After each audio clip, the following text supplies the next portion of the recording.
been in terrible shape. Go ahead, Leslie, get in on this. Well, I'm sorry I didn't wear the good shirt tie combo like Ben, but I have to tell you, maybe if I worked for J.P. Morgan and Goldman Sachs, I could afford to buy expensive shirts and ties.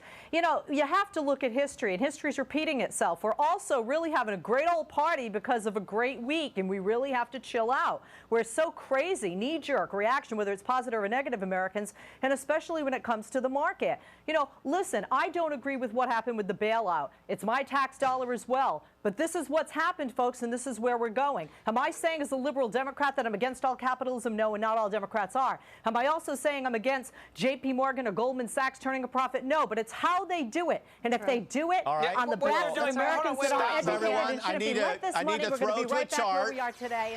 If everyone would just stop their money, how are taxpayers backing this company up? Let me jump in here for a second. Hold on a second. Let me ask this one question to everybody out there watching right now. The main thing that happened was here is people got some money. They paid it back.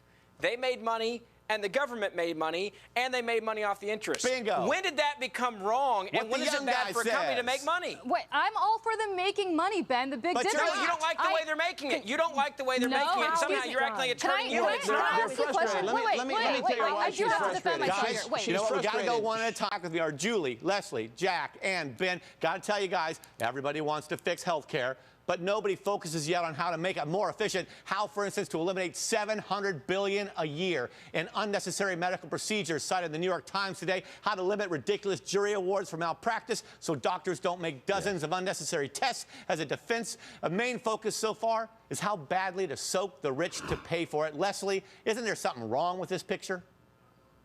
Actually, you're going to freak out, guys, but as a liberal Democrat, there is something wrong with this picture. And let me tell you where I come from. In addition to being married to a physician, I own a medical center. So I'm on both sides of this.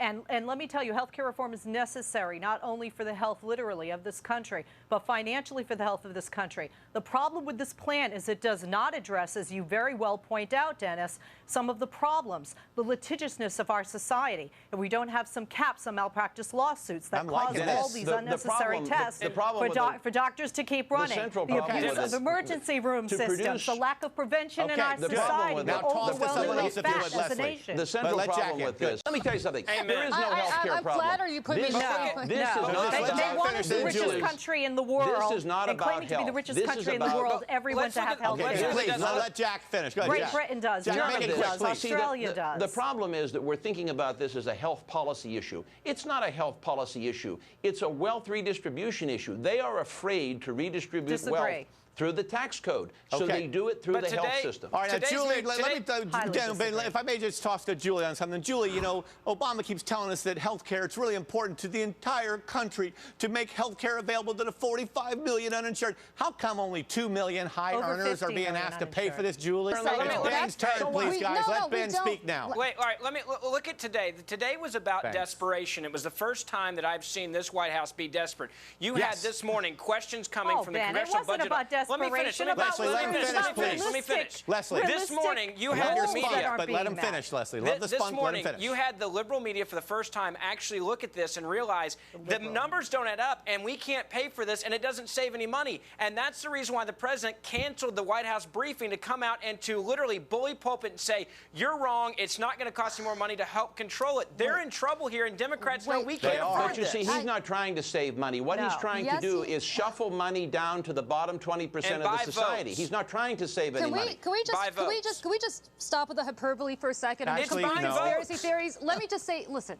Look, the Congressional Budget Office is not a conspiracy theory. They're non-biased, and they said it won't work. Are you going to let me speak, or are you going to scream at me about the Julie, you can pick it up next, but Ben just mentioned the Congressional Budget Office, I'm about to pick it up. It's not a theory. rather it's a chilling fact. You don't like the facts when they're not on your team. Ben, I'm talking, man. It's my show. Hold off. If we change his story 4, 5, 6 times. How is the president lying if Congress is not complying with what he's requested? Leslie, how is the president lying if Congress, you know, maybe you forgot the branches of government. He's only one branch, is executive branch and president. He can propose and he can have speeches, but the House and the Senate have to draft these bills. Oh, come on. You can tell when the president's lying when he tries to put a fake timeline on a bill that he's trying to slam down our throats. Arbitrary, artificial time deadline. I don't think it's a fake timeline. This man has 4 years to turn this economy around, and health care reform was number 3 on his list of promised goals to his constituents. Can I just... This is number 3 on his list of promised goals to his constituents. It is necessary. You know, I don't understand why you want this country to become the haves and the have-nots. And that's where we're headed. That's not what it's about. Completely in healthcare, guys, you know how the conductor of the orchestra goes like absolutely. that. Medicare did not bankrupt America. Wrapping here, and so now we're stopping talking. Great.